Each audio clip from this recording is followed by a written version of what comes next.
Liberando su potencial. Hablando de potencial humano, ¿alguna vez se han preguntado a qué se debe la gran disparidad de resultados y desempeño entre una persona y otra? Una persona que percibe $250,000 anuales no es 10 veces más astuta ni mejor que una persona que percibe $25,000 anuales. ¿Por qué la diferencia de 10 veces sus ingresos? Y si tomamos a una persona que percibe $2,5 millones al año, ¿será esa persona 100 veces mejor, más astuta que la persona que gana $250,000? Imposible. En un estudio reciente de coeficiente intelectual probaron a 1,000 personas de una cierta población y llegaron a la conclusión de que la mejor persona entre los 1,000 solo era 2,5 veces más astuta que la persona de menor coeficiente intelectual. Solo 2,5 veces la disparidad, y tal vez eso sea con toda la población. ¿A qué supone que se debe la diferencia? Al hablar de potencial humano, llegamos a una fórmula que deduje hace algunos años. Tal vez eso lo explique un poco. La fórmula comienza con lo que llamamos AI. O sea, atributos innatos, las cualidades, la inteligencia, la habilidad, el temperamento, cosas con las que se nace que no pueden cambiarse mucho. Además de los atributos adquiridos. Estos atributos son muy importantes, son su educación, su capacitación, sus capacidades, su experiencia, conocimiento, sabiduría, etc., multiplicado por A, que es su actitud, es igual al potencial humano individual, o al desempeño humano individual o resultados individuales humanos. Ahora, de estos tres, los atributos innatos se traen desde el nacimiento. Los adquiridos pueden cambiarse, pero se necesita cierto tiempo para ello, aunque a veces cambiamos muy rápidamente. Cierta información valiosa puede cambiar dramáticamente su eficacia, pero las actitudes pueden aumentarse o disminuirse dramáticamente en segundos. Cada vez que mejoramos nuestra actitud, multiplicamos todas nuestras capacidades. Una actitud ha sido llamada acertadamente el lenguaje más importante del ser humano, la palabra más importante del idioma en el humano. Todo lo que hacemos en la vida, según un estudio en Harvard entre estudiantes ejecutivos, será en un 85% de actitudes. Un 85% de su éxito estará determinado por su actitud. Eso significa que está determinado por cuán positivo o cuánta actitud mental positiva se tenga. Las personas con actitudes mentales positivas tienden a avanzar más rápidamente, se mueven hacia la cima en organizaciones valiosas, ganan más dinero, sacan más satisfacción de la vida. Una actitud mental positiva no significa que baile por las calles y arroje flores. Solo significa que tome una actitud constructiva en general o se aproxime hacia su trabajo, su vida, sus problemas, relaciones, etc. Según el informe Cox de las empresas americanas, según la revista Success, un 85% o más de todo lo que se logra se debe a la actitud. Y la pregunta es, ¿de dónde vienen las actitudes? Las actitudes vienen de las expectativas. Muy simple, ya hablamos de eso. Y una forma muy poderosa de mejorar su actitud instantáneamente es decir, aunque no lo crea, pienso que algo maravilloso va a ocurrirme hoy. Como dijimos antes, nuestras expectativas sobre los desenlaces determinan nuestra actitud. Si espera que las cosas salgan bien, tendrá una actitud positiva. Si espera que salgan mal, tendrá una actitud negativa. Y lo maravilloso es que podemos fabricar nuestras expectativas. Podemos esperar lo que deseamos. Podemos esperar cosas buenas, cosas malas, y no nos decepcionaremos. ¿De dónde surgen nuestras expectativas? Nuestras expectativas surgen de nuestras creencias y de nuestros valores.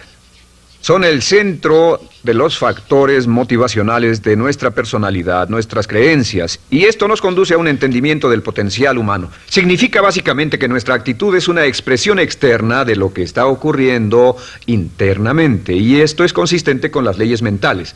Con respecto a las creencias, cada uno de nosotros tiene muchas creencias en el fondo que los psicólogos llaman los conceptos propios. El concepto propio, o su descubrimiento, es considerado por muchos como el logro único y más importante para comprender el desempeño humano en el siglo XX. Yo estoy de acuerdo. El concepto propio es como, si queremos usar una analogía militar, el centro de mando.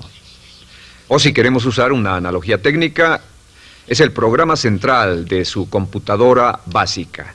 Es un grupo de creencias, valores, actitudes, sentimientos, ideas, etcétera, almacenadas en el fondo de nosotros y son el resultado de casi todas las experiencias que hemos tenido en la vida. Y algunos investigadores dicen que el concepto propio comienza a formarse aún antes del nacimiento, pero el concepto propio, una vez colocado, Precede, predice y determina sus niveles de eficacia y desempeño en todas las áreas de nuestra vida. El concepto propio se convierte en el centro de mando o el programa maestro. El concepto propio de este grupo de creencias determina lo que dirá, lo que hará, cómo actuará, cómo se siente y reacciona, etc. ¿Qué significa esto? Significa que todas las mejoras en su vida externa, todos los cambios en su realidad comienzan con un cambio en su concepto propio. Les voy a explicar lo que significa. Esta es una gráfica muy simple. Hablamos de potencial humano y decimos que la persona promedio usa un 10% o menos de su potencial. Según investigaciones, tal vez es mucho menos. El Instituto Stanford Brain en Santa Clara, California, estima que tal vez se aproxime a un 2%. Seremos generosos y diremos que la persona promedio usa un 10%. Significa que en los mejores casos, la mayoría, como usted o yo, no usamos un 90% de nuestro potencial. Uno de los mejores filósofos, Oliver Wendell Holmes, dice que la tragedia de la persona promedio es que llegan a la tumba con su música aún por dentro. Aún están funcionando con mucho menos de su potencial total. Y esto es el potencial humano. Sabemos que existe una relación directa entre el potencial humano y el concepto propio. Pero como nuestros conceptos propios o nuestras estimaciones de nosotros mismos generalmente son mucho menores de lo que debieran ser, nuestro nivel de desempeño y eficacia también es menor. Sabemos que nuestro concepto propio es altamente subjetivo. ¿Qué significa esto? Significa que el concepto propio, lo que pensamos que es cierto sobre nosotros mismos, no está basado en la realidad, está basado en información que hemos tomado y aceptado como cierto, hasta el grado en que creemos lo que sea de nosotros mismos y se vuelve cierto para nosotros porque actuamos de una forma consistente con ello. Algunas personas que leen sus horóscopos y creen en horóscopos predicen su futuro. Hay algunas personas que toman la crítica y las opiniones de otros a quienes ni siquiera respetan y hacen suyas esas ideas, dando un resultado muy negativo. Lo que piense, lo que acepte como cierto, se vuelve cierto para usted. También sabemos que como adultos tenemos una variedad de conceptos propios. Tenemos un concepto propio de cómo vestirnos, cuánto pesamos, lo que comemos, lo bien que podemos hablar en público, qué tipo de padres somos, qué tipo de hijos somos con nuestros padres, qué tipo de esposo o esposa somos, qué tipo de amante, de conductor. Lo interesante de manejar es que todos los hombres tienen un concepto muy positivo con respecto a esto. Las mujeres no entienden esto, pero los hombres nacen con un genio inherente para manejar. Todos los hombres son choferes excelentes. Si no lo creen, todo lo que tienen que hacer las mujeres que están viendo esto es pensar en la última vez que trataron de corregir la forma de conducir de un hombre y recordarán que no obtuvieron buenas respuestas. ¿Cómo respondemos ante alguien que desafía nuestro concepto propio, sugiriendo que no somos las personas que pensamos ser? Estamos a la defensiva, nos enfadamos, nos irritamos, es difícil que nos traten. Tenemos un concepto propio de lo creativos que somos, lo inteligentes, lo rápido que leemos, lo bueno que somos en los deportes, y si practicamos una gran variedad de ellos, tenemos un concepto propio para cada uno de ellos. Tenemos un concepto propio de lo bien que cocinamos, de lo bien que educamos a nuestros hijos, de lo bien que limpiamos nuestra casa, los autos que manejamos, etc. Y también de lo que valemos por lo que ganamos. Es muy interesante saber que nunca ganamos más del 10% de nuestro concepto propio en ingresos. Nuestro concepto propio determina nuestro nivel de ingresos. Este nivel de concepto propio se llama zona de confort. Y aunque querramos más dinero, veremos que la tendencia humana natural de todas las actitudes es luchar por lograr entrar a la zona de confort y luego quedarnos ahí. Si ganamos un 10% por encima de nuestro concepto propio de ingresos, tendremos una necesidad imperante de deshacernos de ese dinero. Lo donaremos, lo gastaremos en forma extravagante y hasta lo perderemos si recibimos demasiado. Las personas que ganan la lotería siempre están quebradas a los 2 o 3 años. Queman el dinero porque ese dinero está más allá de su concepto propio. Si gana 10% o menos de su nivel de concepto propio, se descubrirá luchando, trabajará más duro, más tiempo, pensará en forma más creativa, buscará diferentes formas para aumentar sus ingresos o sus segundos ingresos. La única forma de mejorar cualquier parte de su vida, incluyendo sus ingresos, es aumentando el nivel del concepto propio de sus ingresos, comenzando a pensar en usted como si estuviera ganando más dinero. Si quiere bajar de peso, la única forma en que podrá lograrlo es pensando en que está delgado. Piense en usted mismo como una persona más delgada. Si quiere volverse una persona más popular, más amorosa, más feliz o más sana, comience a pensar una y otra vez en esas cosas hasta que se vuelvan parte de su nuevo concepto propio. Hablaremos de eso más adelante. Es una parte esencial de la programación de su mente hacia el éxito. Su concepto propio global está determinado por el promedio de sus conceptos propios en las áreas que considere importantes. Ahora, su concepto propio está formado de 3 partes críticas. La primera parte del concepto propio es el ideal propio. El ideal propio es la persona que más desearía ser, es su idea de lo que constituye un ganador, es su visión ideal de lo mejor que puede ser usted. Nada más, una de las cosas que sabemos de las personas con éxito es que las personas con éxito tienen ideales propios muy claros, ideales claros de quién quieren ser en el futuro. Las que no tienen éxito tienen ideales muy vagos. El número 2 es la autoimagen. La autoimagen es como un retrato de cómo se ve a sí mismo y lo que piensa de sí mismo. La autoimagen es el espejo interno, es como se percibe a sí mismo ahora en su desempeño actual, en forma cotidiana. La tercera parte es su autoestima. Su autoestima es cómo se siente consigo mismo.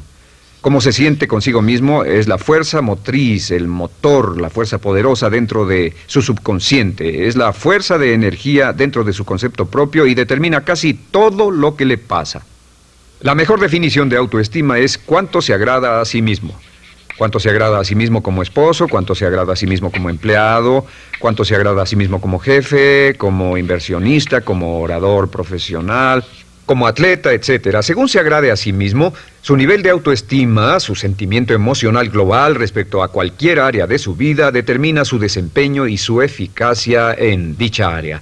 Lo sorprendente es que se convierte en lo que piensa, su concepto propio es maleable, su autoestima puede formarse repitiendo una y otra vez, me agrada mi persona, me agrada mi persona, me agrada mi persona. Me agrada mi persona, me agrada mi persona, me agrada mi persona. Entre más se repita, me agrada mi persona, me agrada mi persona, entre más lo repita una y otra vez, más crecerá su autoestima y entre más crezca su autoestima, más crecerá su concepto propio global. Cuando crezca su concepto propio global, su desempeño será mejor en todo lo demás que emprenda. Cada vez que diga, me agrada mi persona, me agrada mi persona, me agrada mi persona, me agrada mi persona, me agrada, será como bombearse psicológicamente. Todo lo que pase que haga que su autoestima suba, hará que se comporte mejor. Todo lo que haga que su autoestima baje hará que se comporte peor, que cometa errores, que sea infeliz, etc. Un punto crítico de agradarse a sí mismo, sobre autoestima y agradarse a sí mismo, es que, número 1, nunca puede querer a nadie más de lo que se quiere a sí mismo. Que su nivel de autoestima es determinante de la calidad de relaciones que tenga con los demás. Y número 2, es que nunca puede esperar que nadie más lo quiera o respete más de lo que se respeta a sí mismo. Cuanto se agrade o se respete a sí mismo, determina sus actitudes hacia usted. Todas las escuelas de psicología actualmente están de acuerdo en el hecho de que depende de lo que usted realmente se quiera y se respete a sí mismo como un ser humano valioso e importante, tiene efecto sobre todo lo que le pase. Cuánto se agrade a sí mismo, y lo que puede hacer es mejorar su autoestima diciendo me agrada mi persona, me agrada mi persona, me agrada mi persona, me agrada mi persona. Y esto nos lleva a la pregunta, ¿de dónde viene el concepto de autoestima? Y descubrimos que el concepto propio es maleable, puesto que no nace con este concepto propio, no nace con ninguna idea sobre sí mismo, no nace con autoimagen ni autoestima. Nace, en cierto modo, como potencial propio. Es la mejor forma de plantearlo. La persona promedio llega al mundo como potencial puro. Y no tiene el concepto propio de que todo lo que es ahora, todo sentimiento que tiene, toda actitud o valor, tuvo que aprenderlo en el transcurso de su vida. También sabemos que el niño llega al mundo con una necesidad imperante de amor y contacto.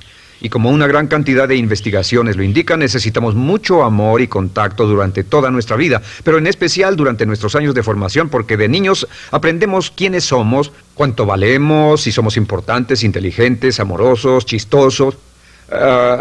Todo esto lo aprendemos por la forma en que nuestros padres nos tratan. Si nuestros padres, nuestros parientes, tíos o tías, en especial nuestros padres, nos tratan como si fuéramos realmente importantes, crecemos pensando que somos realmente importantes, pero si nuestros padres no lo hacen, pasa algo más. Sabemos que los primeros años de vida son los más importantes para el desarrollo del concepto propio, que un niño comienza a partir de cero. El niño nace sin saber quién es él o ella. Son sumamente valiosos el primero, segundo, tercero, cuarto y quinto años de vida.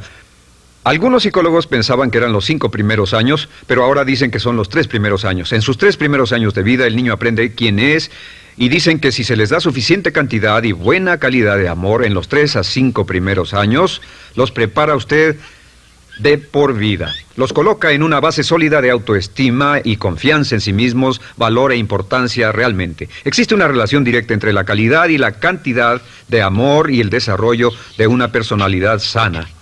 Entre más amor, amor incondicional, reciba un niño en sus años formativos, más fuerte será la base de su personalidad. El reverso de la educación es que casi todos los problemas de psicosis, neurosis, perturbaciones de la personalidad y problemas de comportamiento surgen de los problemas que se tengan con el concepto propio.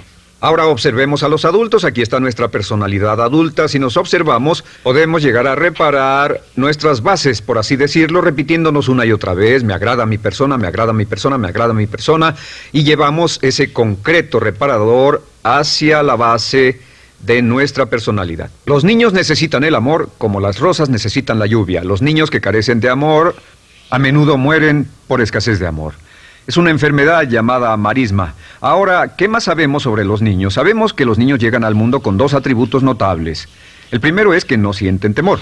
Los niños nacen sin temores. No temen a nada excepto a caerse y a los ruidos fuertes. Y esto se expresa en sus actitudes: yo puedo.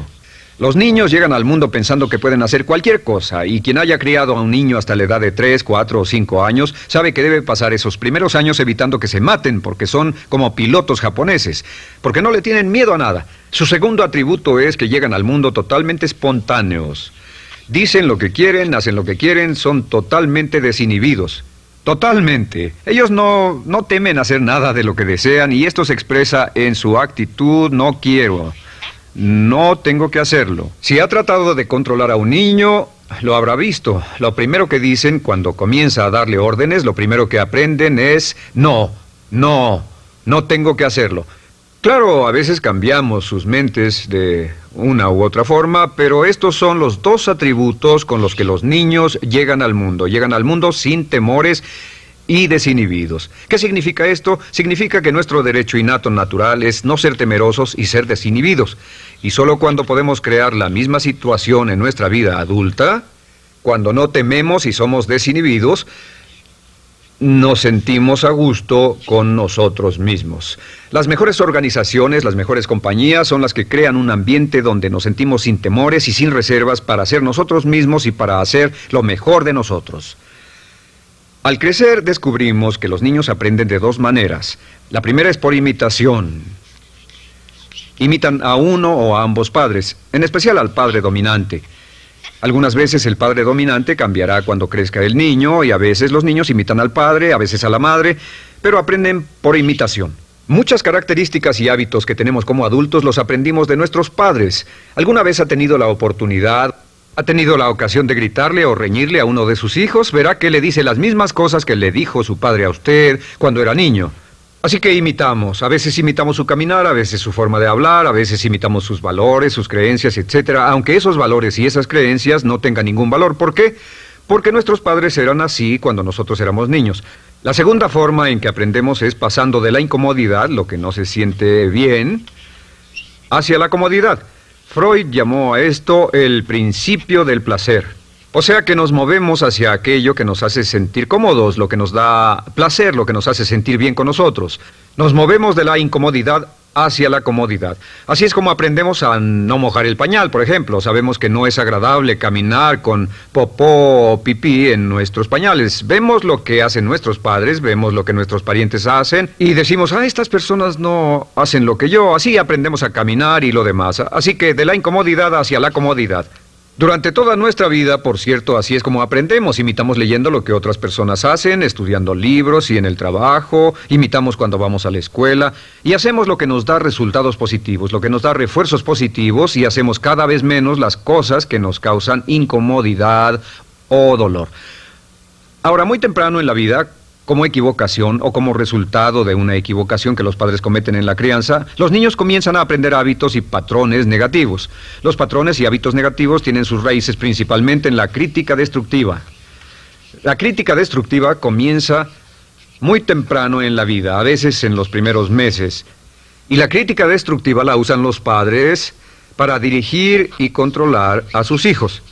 Desafortunadamente, tiene un efecto muy peligroso y dañino sobre nosotros, ya que la crítica destructiva tiende a minar la integridad de la personalidad del niño.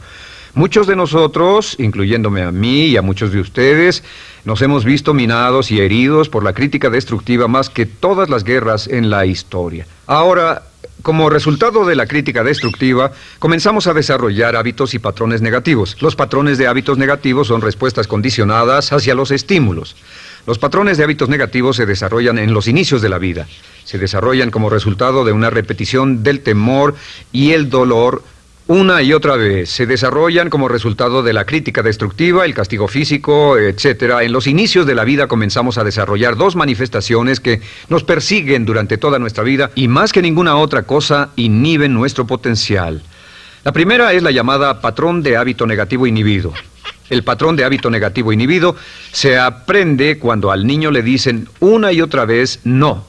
Aléjate de ahí, no toques eso, y se le castiga. Cuando el niño intenta algo nuevo, o se involucra con algo, o huele algo, o derrama algo, o rompe algo accidentalmente, el padre estalla y se enfada mucho.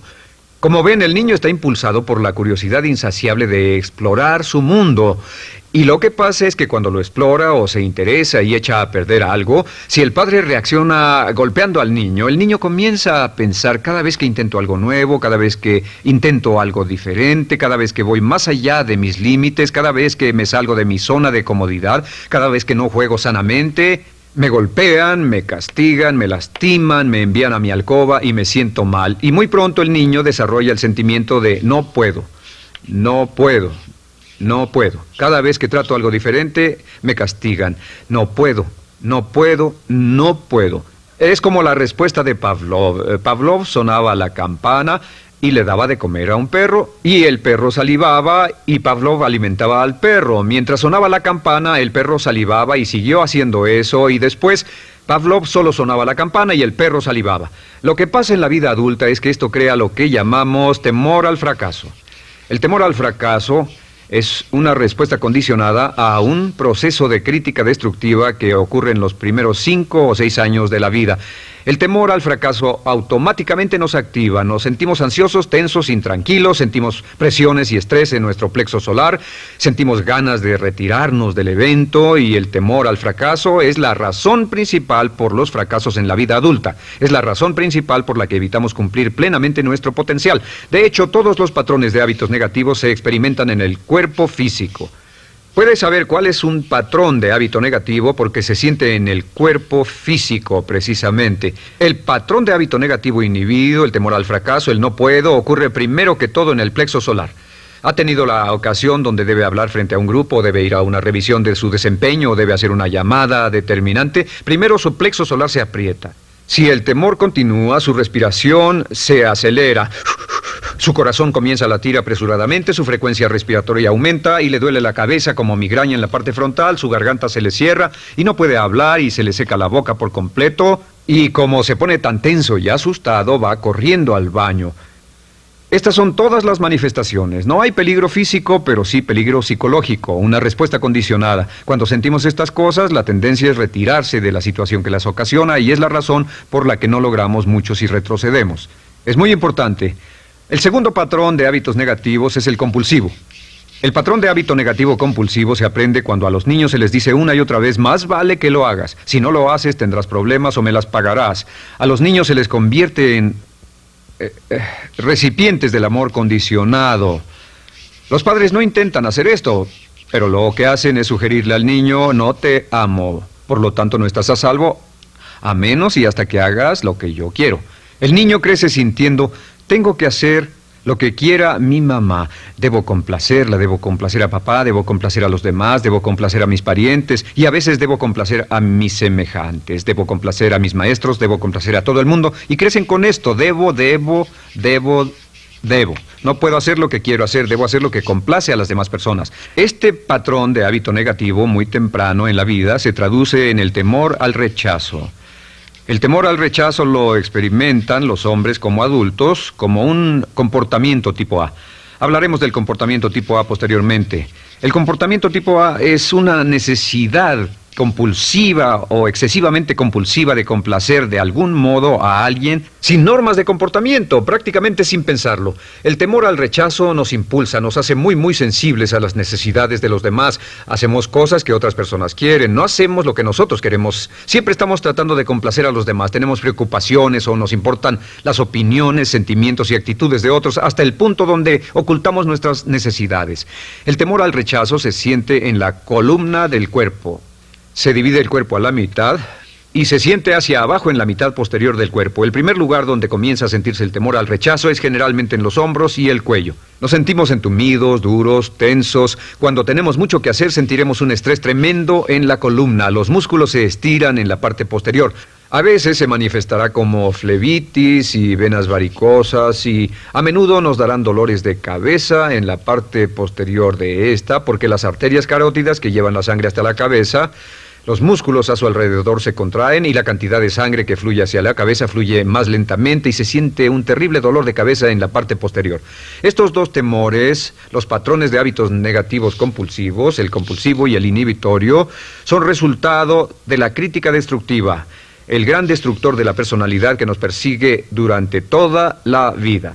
Y lo maravilloso de todo esto es que como son patrones de hábitos aprendidos, podemos olvidarlos. Podemos acabar con el temor al fracaso que nos detiene. Podemos acabar con el temor al rechazo que hace que hagamos cosas que complacen a los demás en vez de complacernos a nosotros, trabajando con nuestra propia autoestima. Porque existe una relación inversa entre la autoestima y el patrón de hábitos negativos. Porque entre más se agrade a sí mismo, menos teme al fracaso. Entre más se agrade a sí mismo, menos teme al rechazo. Entre más se agrade a sí mismo, menos temerá a cualquier cosa. Y si sigue repitiendo, me agrada mi persona, me agrada mi persona, me agrada mi persona una y otra vez, si sigue diciendo esto, con el tiempo su autoestima sube más y más y más y más y sus temores desde luego bajan. Cuando su autoestima sube, sus temores van en dirección opuesta. Ahora, ¿cómo enfrentar la crítica destructiva si debe criticar a otras personas? Pues eso es muy simple. Muchos padres nos han preguntado eso. ¿Cómo se controla a los niños? Una de las claves para controlar a los niños es dirigirlos para que hagan algo constructivo en lugar de hacer algo destructivo. Otra cosa que debe recordarse es que lo que quiere hacer es que quiere dar una crítica informativa, crítica constructiva, lo que significa que se les dice a los niños lo que pueden hacer o a los adultos lo que pueden hacer mejor. Todo el propósito de dar retroalimentación de cualquier tipo es mejorar el desempeño. Si es padre o si es jefe o si es una persona en una relación, si una persona está haciendo algo malo o inadecuado, todo el propósito de darles cualquier tipo de retroalimentación es para que puedan hacerlo mejor. Sin embargo, existe una relación directa entre la autoestima y la crítica destructiva. Cada vez que se critica a una persona, su autoestima baja. Y cada vez que su autoestima baja, su habilidad para desempeñarse baja. Si critica a una persona en forma destructiva demasiado tiempo, llegará a un punto donde no intentarán nada. Se convierte en lo que llamamos hipersensible. Un adulto hipersensible es aquel que no puede aceptar críticas de nadie. Un adulto hipersensible es una persona que está muy tensa, ansiosa, si siquiera sugiere que no está haciendo lo correcto. Si trata con un adulto hipersensible, la clave es sentarlo y recordar 4 cosas. Número 1, comenzar con alabanzas. Número 2, proteja la autoestima de la persona a toda costa. Número 3, discuta el desempeño y no a la persona. Hable del comportamiento más que de la persona. Y número 4 es enfocarse hacia el futuro en vez de en el pasado. Enfóquese hacia lo que va a hacerse en forma diferente en el futuro en vez de lo que pasó en el pasado. ¿Por qué? Una razón muy simple, porque una persona no puede controlar el pasado. Al no poder controlar el pasado, cualquier crítica de lo que han hecho en el pasado les da un estrés tremendo y frustración. Así que, en resumen, la clave del éxito en la vida es una actitud mental positiva. Una actitud mental positiva se basa en expectativas de éxito, de una serie de expectativas positivas. Esa serie de expectativas positivas se basa en sus creencias y en su concepto de sí mismo. El centro de su concepto propio que determina su eficacia en la vida es su autoestima, y su autoestima se mide por cuanto se valore a sí mismo. Las dos cosas que nos frenan más que nada son el temor al fracaso y el temor al rechazo. Y uno de nuestros secretos centrales de éxito es este: Conviértase en un organismo generador de autoestima perpetua. Haga continuamente cosas para usted mismo, hacia sí mismo en su vida, que hagan que se agrade a sí mismo, que se ame, que se acepte, que se respete, que hagan que se sienta fantástico con usted mismo. Si es un jefe o un padre, no olvide que la clave para el máximo desempeño en su hogar y en su trabajo es hacer que las personas se sientan maravillosamente consigo mismas. Entre mejor se sienta consigo mismo y más se agrade, más probable será que logre que las personas a su alrededor lo quieran, lo acepten, lo respeten, se respeten.